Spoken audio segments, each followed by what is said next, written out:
Chika Minute Vilmariano, nasa tamang tao talaga?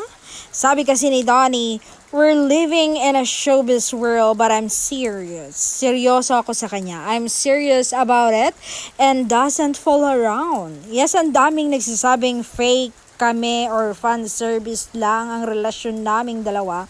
But we know the truth is, mahal ko siya, mahal namin ang isa't isa, yun ang mahalaga. Wala akong pake sa sinasabi ng iba. Ang may paki lang ako sa relasyon naming dalawa.